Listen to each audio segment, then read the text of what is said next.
এখন বাস্তবতা হচ্ছে শেখ হাসিনা আসলে যা বলে তা করে কিনা।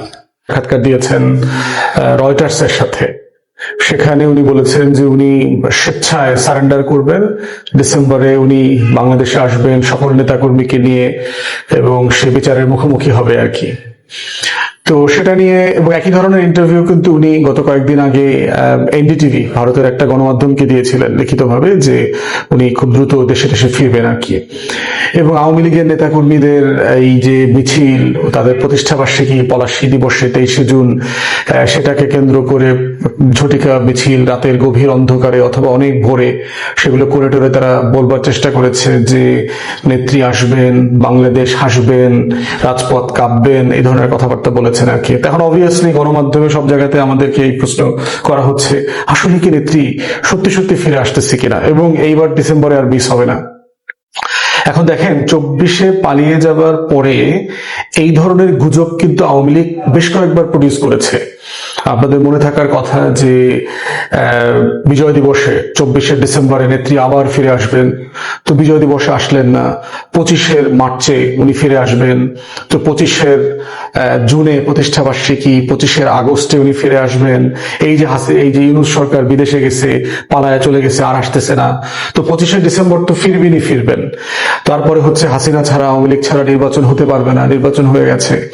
অতএব এই গুজবগুলো যে হচ্ছে এবং পরিকল্পিতভাবে বাংলাদেশের আওয়ামী ফ্যাসিবাদের যে কাঠামো আছে আমাদের ব্যুরোক্রেসির ভিতরে, সামরিক বেসামরিক সব জায়গাতে, আমাদের গণমাধ্যমে, আমাদের এই যে বুদ্ধিজীবিতা আছে, দালাল বুদ্ধিজীবী শ্রেণী, টকশো, নিউজ রুমে প্রত্যেক দিন এই আলোচনাগুলো দেখবেন যে টপিক আকারে কনভারসেশনে আনতে বাধ্য করতেছে।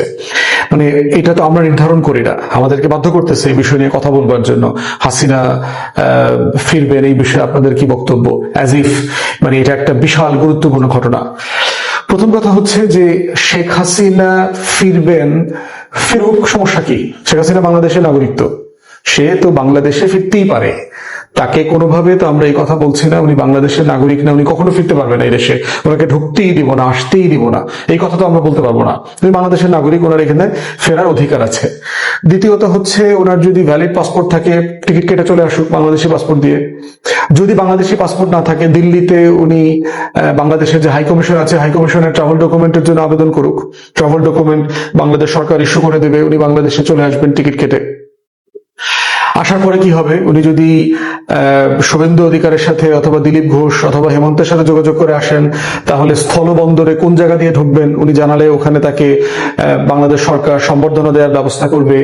যেহেতু উনি ওয়ারেন্ট ভুক্ত আসামি, ইন্টারপোলের ওয়ারেন্ট আছে ওনার বিরুদ্ধে, ওনাকে বাংলাদেশ সীমান্তে ঢোকার সাথে সাথে হ্যান্ডকাফ পরিয়ে দেওয়া হবে, হ্যান্ডকাফ পরিয়ে পুলিশের ভ্যানে করে নিয়ে আসা হবে পুরো পথে।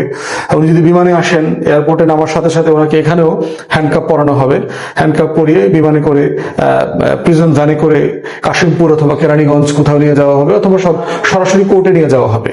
কোর্টে হয়তো ওনার উকিল জামিন চাইবে, জামিন নামঞ্জুর করে দিয়ে তাকে আইসিটি সরাসরি জেলখানায় পাঠিয়ে দেবে। এবং বিচারিক প্রক্রিয়াটা কি দেখেন, তার আসাদুজ্জামান কামাল, তাদের বিরুদ্ধে কিন্তু গণহত্যা, মানবতা বিরোধী অপরাধের যে বিচারের রায় কিন্তু ইতিমধ্যে হয়ে গেছে, আপিল করবার সময় চলে গেছে। বাট স্টিল সুপ্রিম কোর্টের অ্যাপিলেট ডিভিশন চাইলে গ্রেস পিরিয়ড দিয়ে তাদের যে ইনহারেন্ট ডিসক্রিপশন আছে, ডিসক্রিপশন ব্যবহার করে তারা তাকে আপিল করবার সুযোগ দিতে পারে। যদি সুযোগ দেয় তাহলে আপিল প্রসেস কন্টিনিউ করবে, যদি সুযোগ না দেয় তাহলে মৃত্যুদণ্ডের ব্যাপারে যেটা কার্যকর হওয়ার কথা, মৃত্যুদণ্ড কার্যকর হবে তার এবং তার নেতাকর্মীরা যাদের বিচার শুরু হয়নি তাদের বিচার শুরু হবে। এবং এই সবগুলো বিচারে যেন ইনসাফের সাথে হয়, ন্যায্যতা মেনে হয়, আমাদের আইন আদালতের যে কাস্টমারি জাস্টিস ডিসপেন্স করবার অব্লিগেশন আছে সেটা মেনে হয়, এটা আমরা সবসময় বলে আসছি।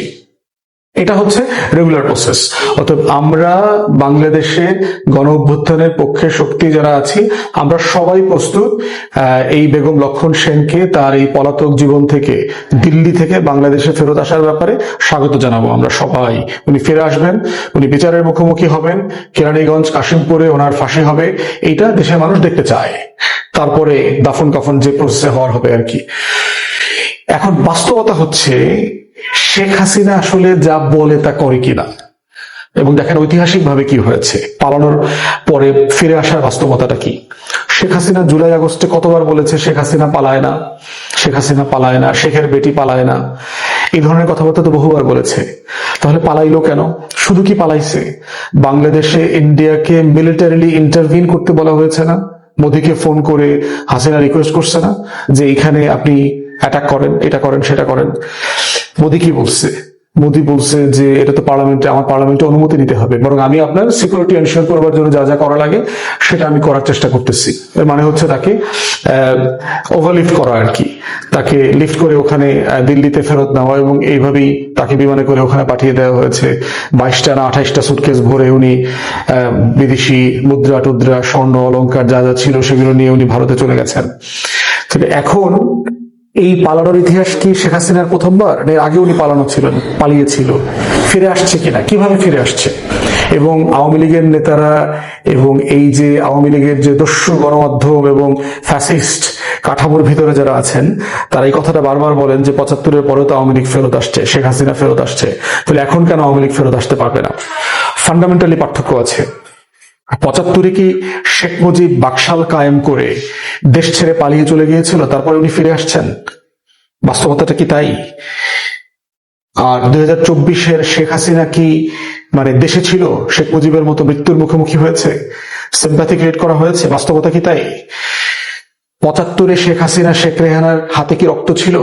তারা কি বাকশালের লক্ষ্মী বাহিনীর, মুজিব বাহিনীর যত অন্যায় অপকর্ম অত্যাচার নির্যাতন তার কোনো কিছুর সাথে কি শেখ হাসিনা রেহানা জড়িত ছিল? ছিল না তো। এবং তারা বিদেশে ছিলেন অন্য কারণে, পারিবারিক কারণে তারা বিদেশে ছিলেন, বেড়াতে গেছেন, ঘুরতে গেছেন, মোটাবার।